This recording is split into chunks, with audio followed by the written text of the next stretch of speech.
Today we have the poem Still I Rise by Maya Angelou. This is a poem which I would say that every student of literature must read several times because this poem will resonate with every reader in a different way. It will talk to every reader. And no matter how many summaries or analysis you may read, it will speak to your own mind.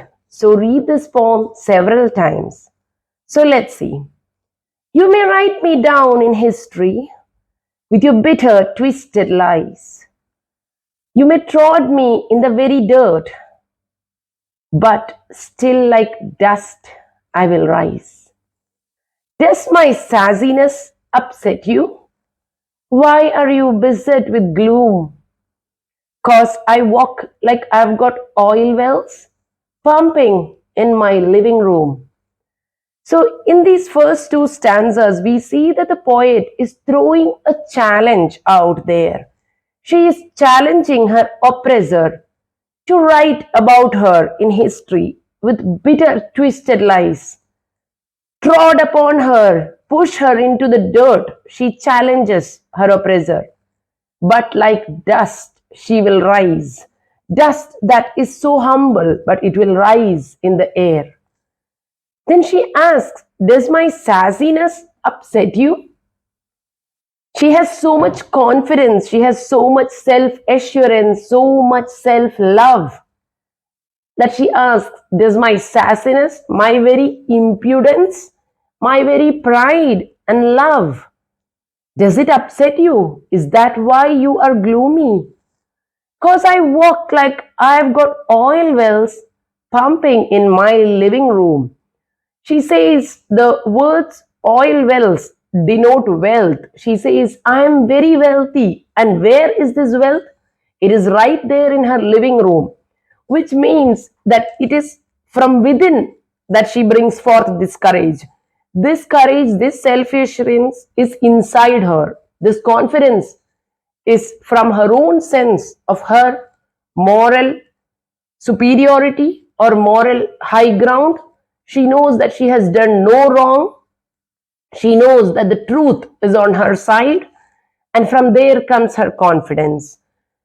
So, what does she mean by writing twisted, bitter lies in history? Here we need to go into the black feminism. Not only black feminism, here she also speaks as a civil rights warrior too. If you look at the history of slavery, in later periods, the history textbooks have taught the children of America that slavery was a very benign affair. That is, those people who were enslaved, they were very docile.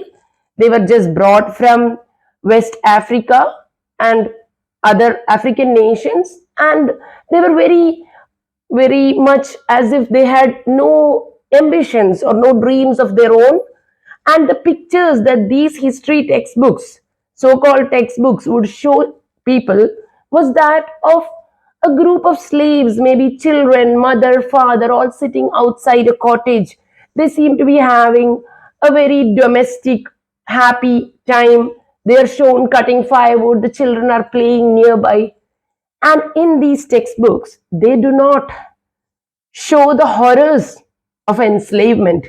They do not show that there is a weeping time for every family where family members are sold to different parts of the country, where a father is separated from his children, where young children as old as 3 months are sold. Nobody talks about these aspects of slavery. They always wish to show slavery as some sort of a transaction where the enslaver was giving a maybe a cultural education to the person who was enslaved, or that they were very docile and they were working in the fields. So they do not try to give out the real picture how barbaric this system was. So here she says, does my impudence upset you? And we have to know that they were so thoroughly, in a very demonizing fashion, they were shackled, they were chained, they were beaten up. And when we think of this, why would they be beaten up if they were so docile, if they were so not intelligent, so no, not having any ambitions? Why were they beaten up? Why were they tied up? Why were they whipped? Is it not because they asked for freedom? From the very first person who was enslaved, did he and she not cry out for freedom? They were not asking or begging the oppressor to teach them his culture. They were not so docile that they merely wanted to make the oppressor happy. No, they wanted to protect their culture, their heritage, their language. And each and every one of them must have fought in his or her own way. But these are things that history will not tell you. They do not want you to see the enslaved as strong. Just like moons and like suns with the certainty of tides, just like hopes springing high, still I'll rise. So now the author, she compares herself to the moon, the sun, the tides of the ocean.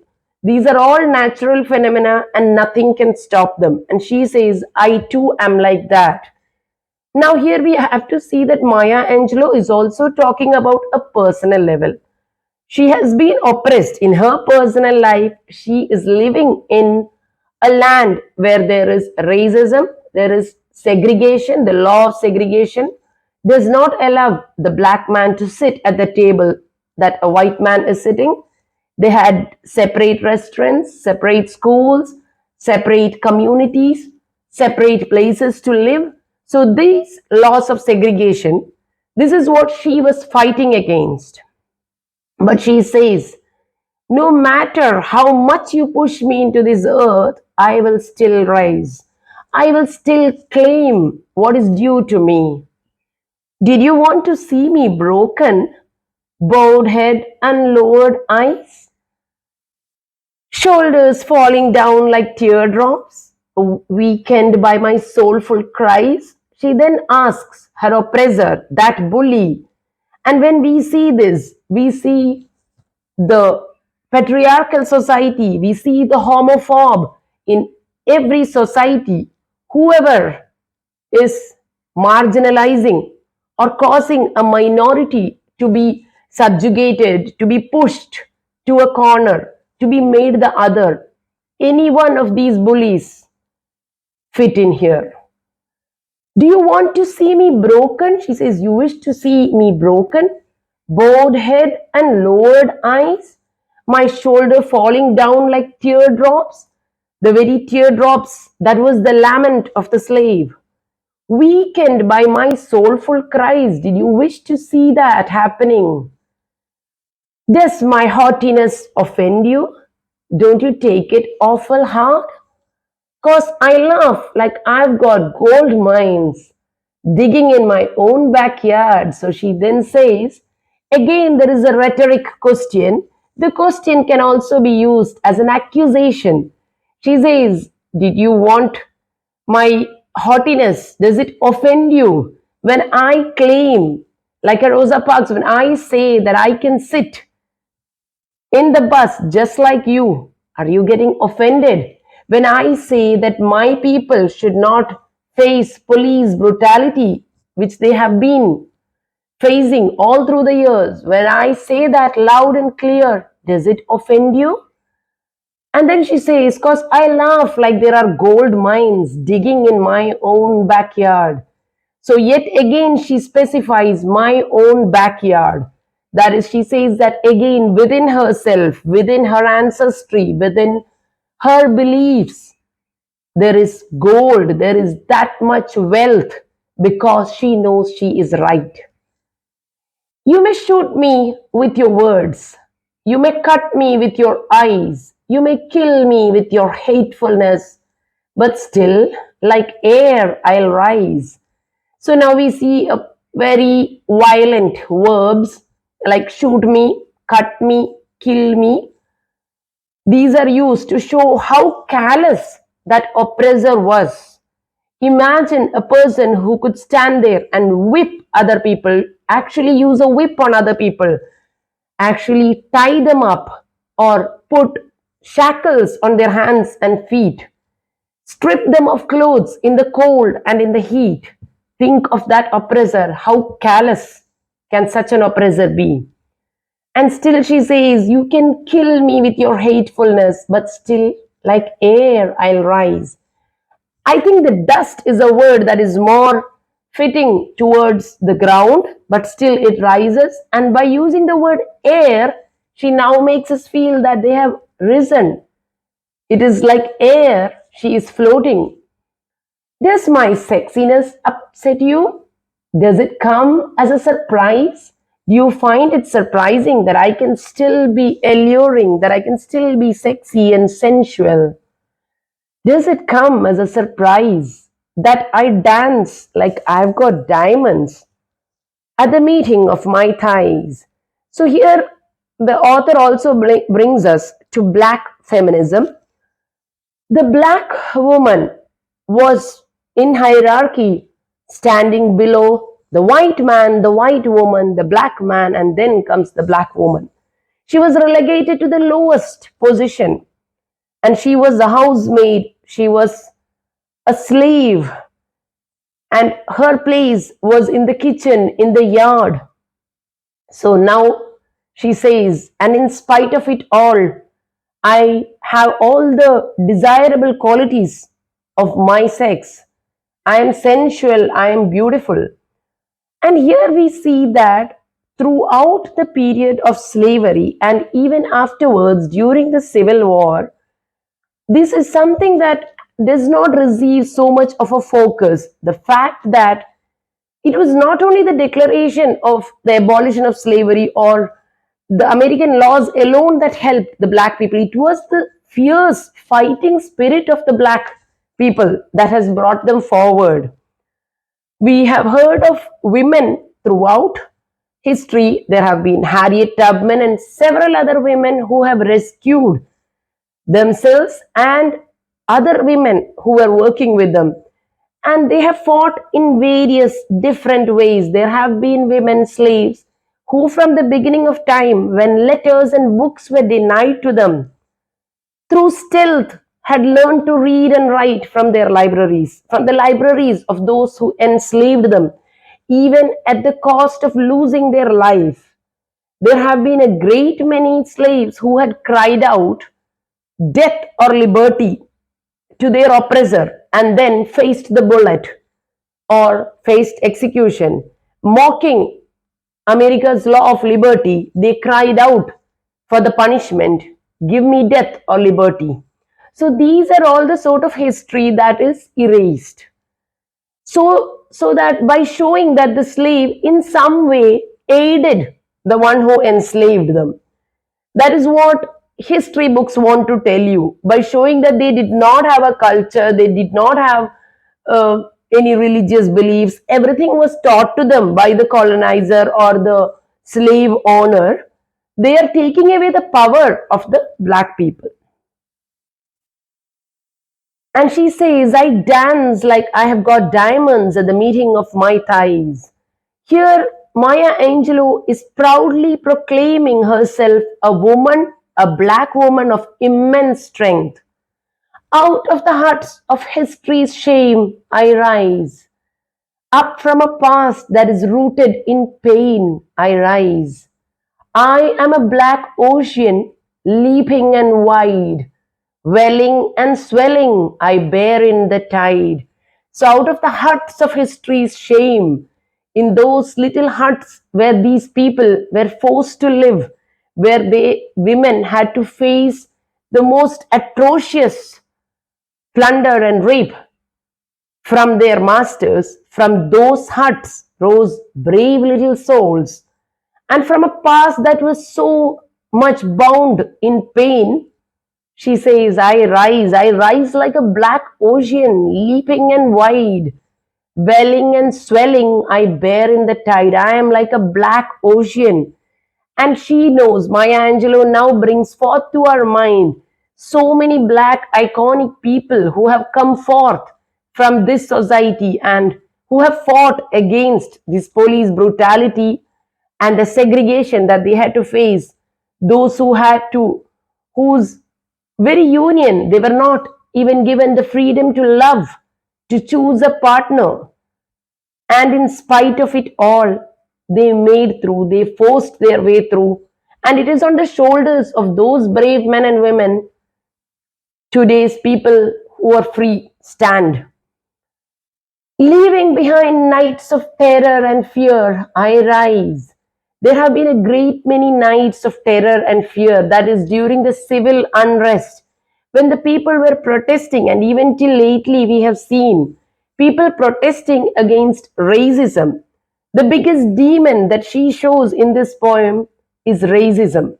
And it is a war against racism that is being fought here, against the brutality of the oppressor, the bully. Into a daybreak that's wondrously clear, I rise.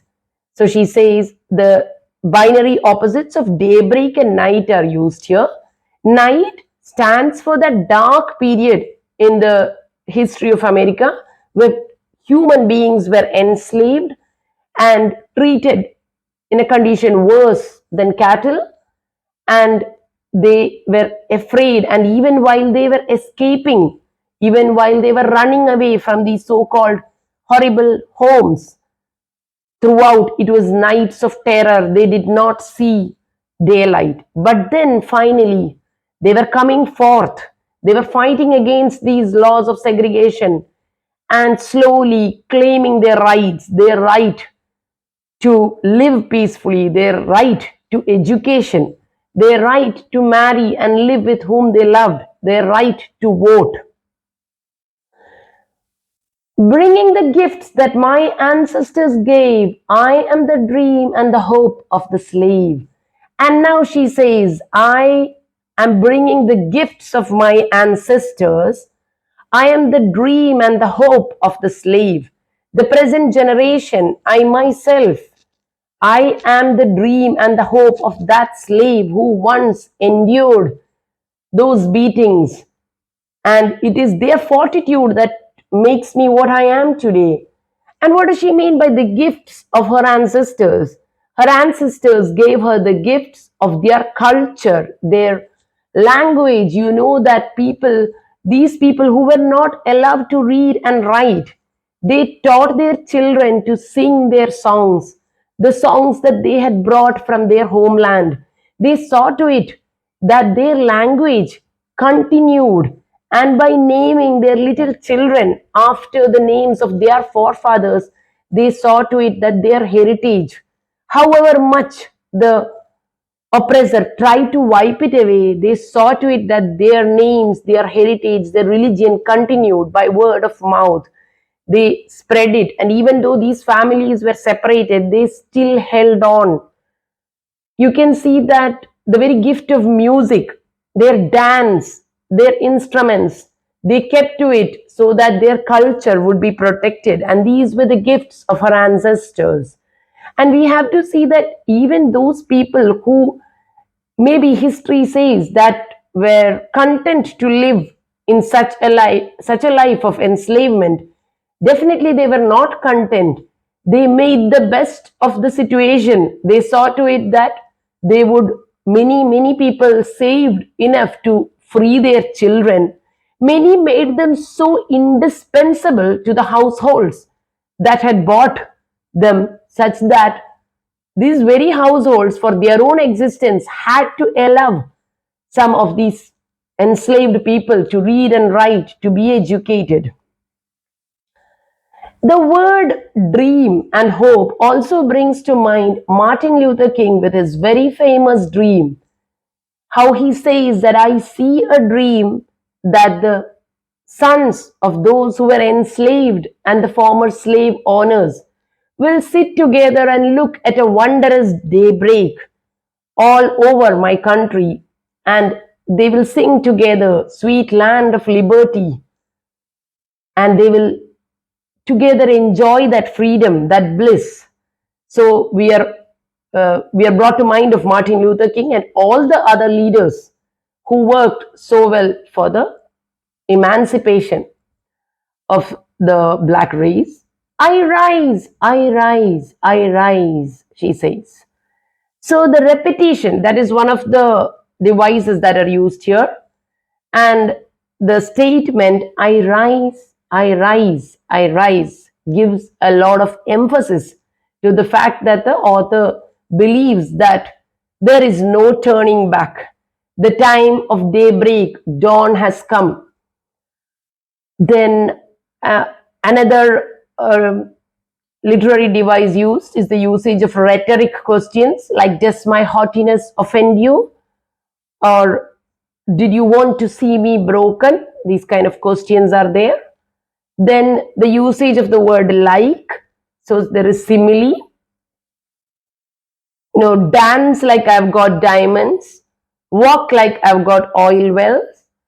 So these are some of the literary devices used. Maya Angelou was one of the most iconic voices of black feminist literature. She believed in a world which was free of racism, and to that end she fought. And her poem can resonate with any minority all over the world. All over the world, in various countries, we see that minorities are shunned and their history is taken and twisted and written in such a manner. But she says that there is hope and one should rise and fight. So, this is also a poem of rebellion and justice. Still I Rise by Maya Angelou. You may write me down in history with your bitter, twisted lies. You may trod me in the very dirt, but still, like dust, I'll rise. Does my sassiness upset you? Why are you beset with gloom?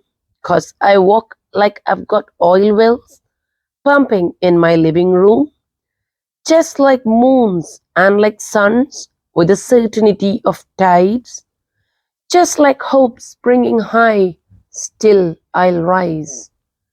Did you want to see me broken, bowed head and lowered eyes, shoulders falling down like teardrops, weakened by my soulful cries? Does my haughtiness offend you? Don't you take it awful hard? 'Cause I laugh like I've got gold mines digging in my own backyard. You may shoot me with your words, you may cut me with your eyes, you may kill me with your hatefulness, but still like air I'll rise. Does my sexiness upset you? Does it come as a surprise that I dance like I've got diamonds at the meeting of my thighs? Out of the huts of history's shame I rise. Up from a past that is rooted in pain I rise. I am a black ocean leaping and wide, welling and swelling I bear in the tide. Leaving behind nights of terror and fear I rise. Into a daybreak that's wonderfully clear I rise. Bringing the gifts that my ancestors gave, I am the dream and the hope of the slave. I rise, I rise, I rise.